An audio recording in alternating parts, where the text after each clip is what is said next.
10 years ago, I needed to make drawers for this cabinet, and that sounded boring and tedious, and I wanted a better way to do it.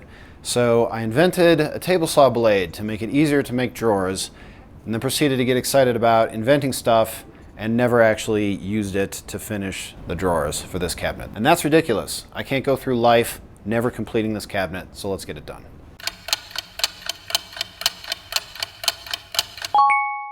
The design of this cabinet is kind of silly. What I'm going to make are really more trays that you can pull out and carry around than drawers.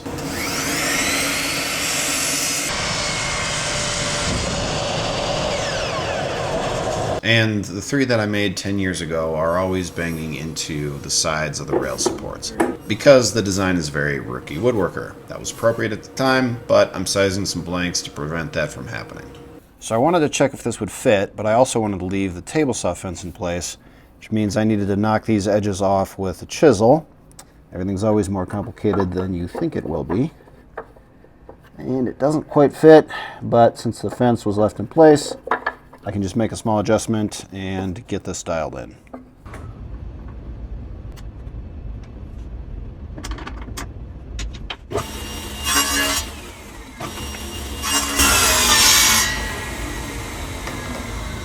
And now, hopefully, it will be perfect. And yes, snug, but just enough room for glue, and it's not like I need to hammer it in because there's no room in here to do that. So, that's what it took to get that right. Just make it right next time, Andy. And it's miter fold time. I always start with a caliper measurement that I plug into Rockler's tool that gives you the exact setup down to the smallest shim. And I do a test cut to make sure we're all good. Then 4 cuts and fold.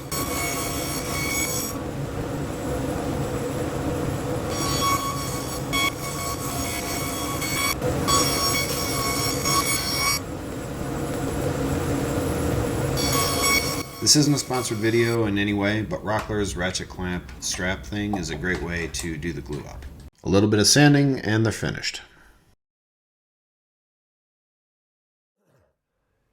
It really does feel great to have this thing finally finished. The journey that it put me on 10 years ago has evolved quite a bit very recently in ways that I'm not quite ready to talk about yet.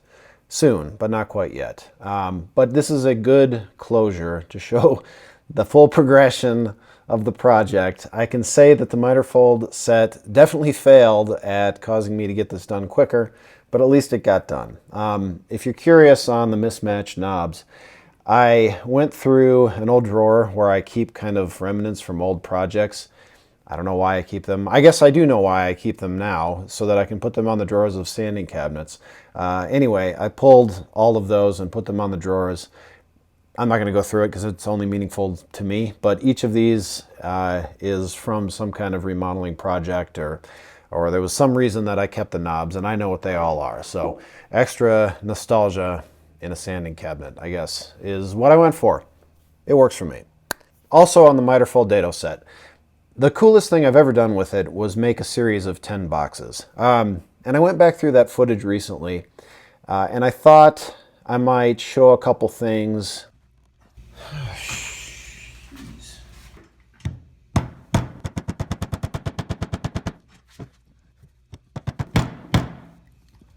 That didn't quite go to plan, that I glazed over in that video, where I make everything look perfect. That's popping up on the top left here. Anyway, here's a bit of that. Thanks for watching. So first off, I had this real clever idea to put big dados in a board of Peruvian walnut and then slice thinner layers that I could glue on that are the same thickness as half of the hinge, so that those dados can be the recess for the hinge. I screwed one thing up though, and that's why I'm gluing these pieces in to push the hinge back just a little bit so that the rotating portion doesn't hit the box. I think I pretty much ate up all the time savings of my clever idea with this one. What can you do? I dropped one of the lids. I'm dabbing some hot water on with the head of a big nail to try to get it to expand, which it did mostly. So here's one that caused a lot of trouble that I just ignored completely in the original video. I did this operation on the drum sander to clean up the table saw cut lids. And this really did not go very well. I made it sound like it did in the video, which I'm not too proud of, to be honest. What happened was, with the lids lined up square like this, when the drum sander passed over the seam between the two, where one lid ends and the next one starts, it had a lot of material to remove, and then it dropped down to just the sides, and I was not making all that light of a pass, and that caused it to cut deeper into the middle of the lids than the sides that were parallel to the drum sander. So I should have taken a real light pass, angled them. I certainly should have said something on the video. So I try not to hide things like this and make it look like an operation that I did incorrectly actually was fine. That's not what my channel's all about. Anyway, sorry about that. If you're trying to do something like this, just be aware of the potential risk in the drum sander cutting too deep when it has less material to remove. And next, for these clamping forms. The idea overall made a lot of strategic sense. I was trying to show a production system, so I thought I'd make a really robust production type clamping setup. It was going to use what were at the time the Wood Whisperer thread taps that I had an interest in. It also showed the strength of the Miter Fold Dado Set because all the clamping pressure goes through the joints on the sides, and I used the Miter Fold set to make the clamping forms. So in principle, really good. The only thing I did that was really dumb was make these stupid bent and cut all thread knobs.